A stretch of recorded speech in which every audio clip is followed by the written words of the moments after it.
Have you ever noticed that some people can completely shift the energy in a room without saying a single word? They don't argue, they don't beg, they simply choose silence, and suddenly everything changes. People become uncomfortable. They start questioning, reaching out, even chasing.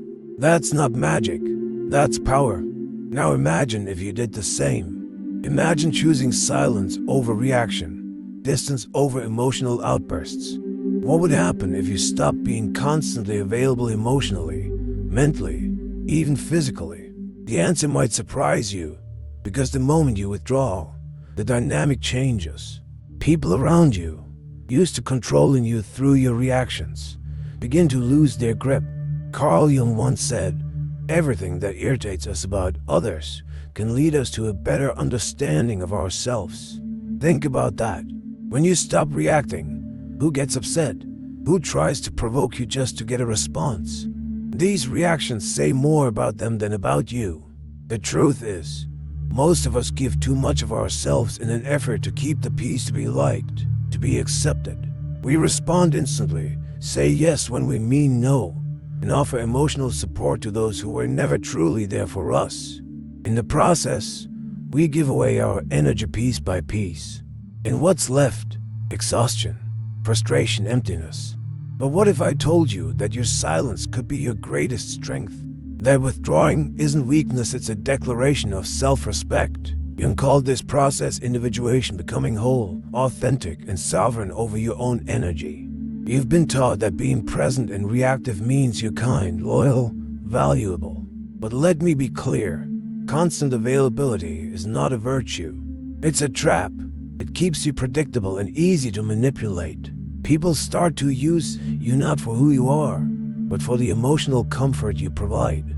The mask you wear, the one that says, "I'm fine," even when you're breaking inside. Jung called it the persona. But behind the mask, you're abandoning yourself, seeking approval at the cost of your own peace. It's time to stop. It's time to say no without guilt, to stay silent without shame, and to take your energy back. Because your energy is not infinite and not everyone deserves a piece of it. Start asking yourself, who truly deserves your presence? More importantly, who deserves your absence? And if this message resonates with you, don't keep it to yourself. Take a moment now to subscribe to this channel. Hit the like button and turn on the notification bell, because the journey to reclaiming your power is just beginning. In the next part, we'll explore how manipulative people feed off your emotional reactions and why becoming consciously unavailable is the most powerful boundary you can set. Don't miss it. Your transformation starts here. Think about this. Every time you react out of impulse, defend yourself from unnecessary criticism, or try to explain your value to someone who doesn't appreciate it, you're giving away your psychic energy. Jung didn't view the mind as a simple stimulus response machine. He saw it as a living energy system. Every emotion, every reaction consumes your vital force. And here's the real question: are you choosing where your energy goes? Or are you letting others decide that for you? The more you react, the more you become predictable. And predictable people are easy to control. That's why emotional manipulators don't need to yell or argue, they just push the right buttons, and you respond again and again.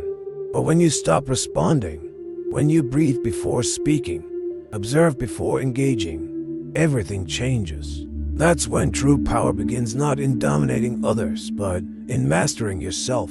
You're not weak because you're tired. You're tired because your energy has been misdirected. When you give too much to people who only take, you drain yourself into vulnerability, and vulnerability, when unmanaged, attracts those who feed off it.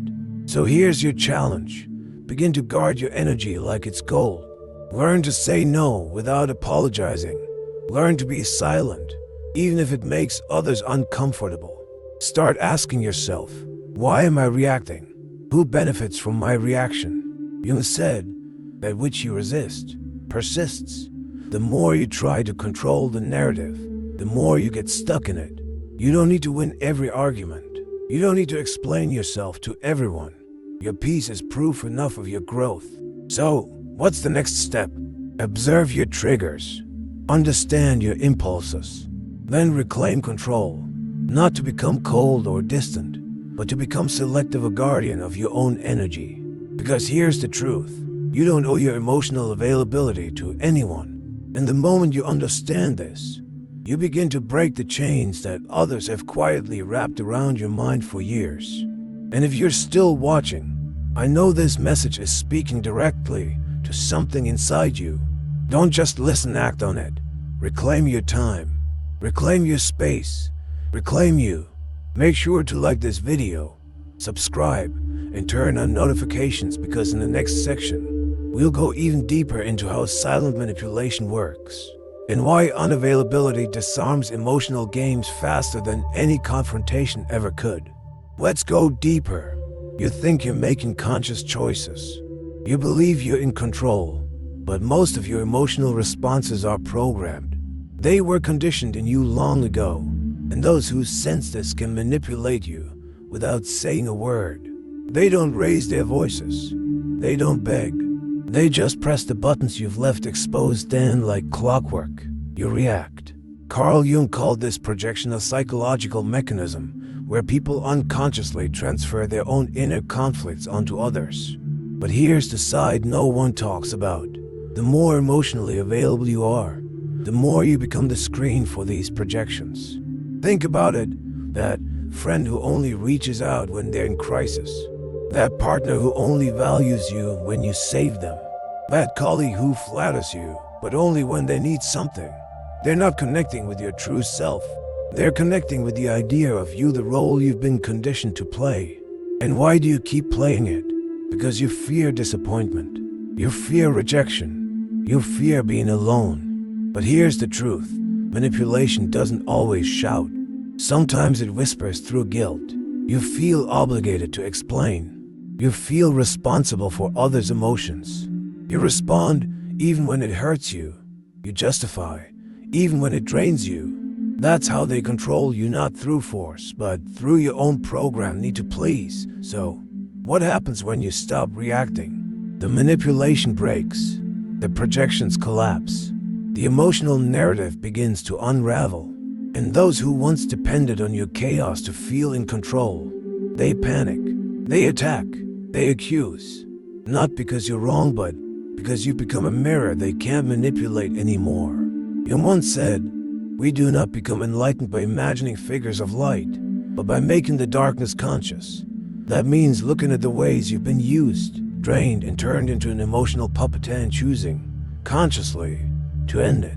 But let me warn you, when you stop being functional to others, some will call you distant, cold, arrogant. They're not seeing you. They're seeing the disappearance of the role you once played in their lives. They're grieving the convenience you provided. And here's the hardest part.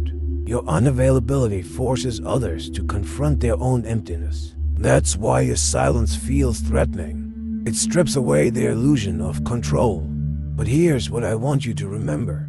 You don't need to explain your silence. It explains itself.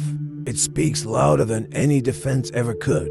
So if this is hitting home, if it's awakening something in you, do me a favor, hit the like button right now.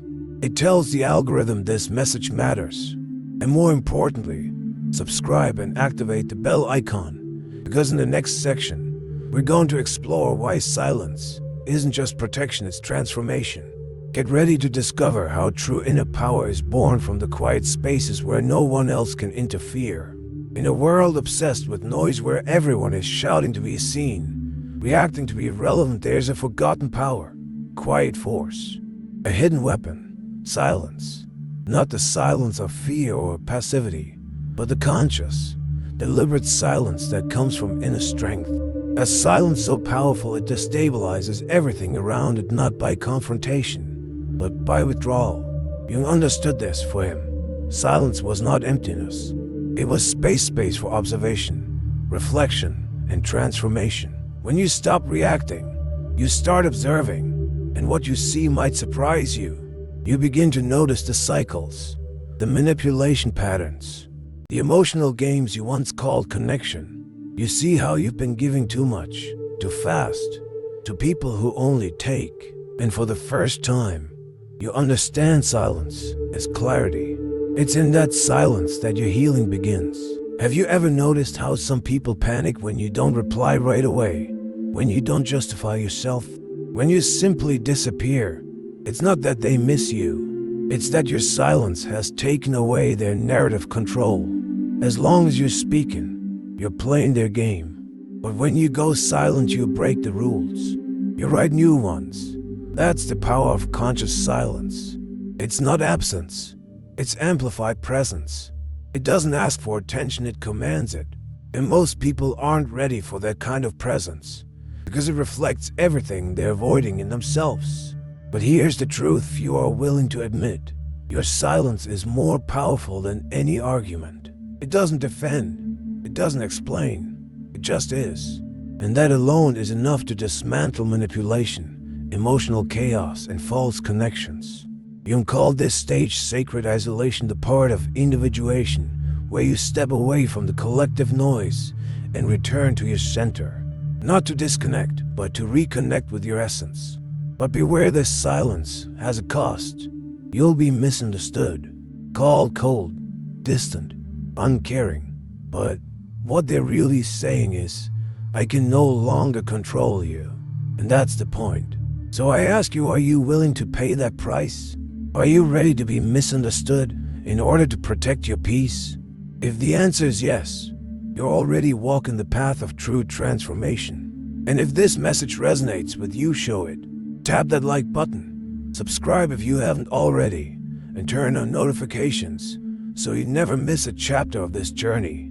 In the next part, we're going to explore the moment after the silence, when you no longer react, when the noise fades, and all that remains is you. That's when the rebirth begins, and that's when you finally become whole. Stay with me. It only gets deeper from here. So what happens after the silence? After the withdrawal? After the rupture?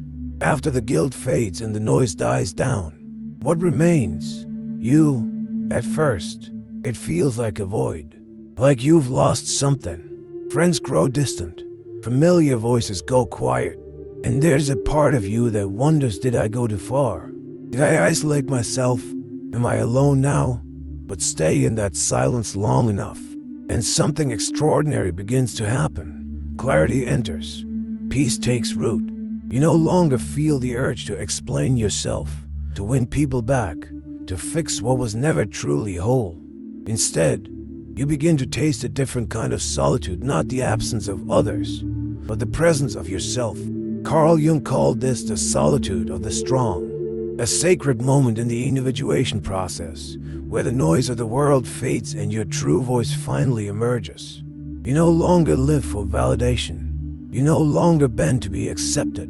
And in this space, where emotional chaos once ruled, you find something deeper: self-respect, inner stability, freedom.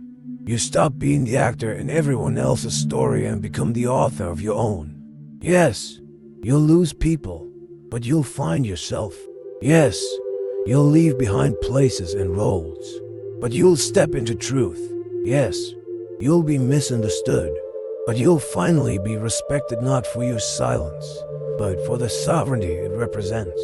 And here's what most won't tell you. When you are no longer available for everyone, you become valuable to the right ones. You stop attracting users and start drawing in those who respect your energy. You stop reacting and start creating. You stop surviving and start living. But remember, this is not a path for everyone. It's for those courageous enough to stand alone until they are whole. For those brave enough to be misunderstood in the name of authenticity. For those wise enough to know that peace is worth more than popularity.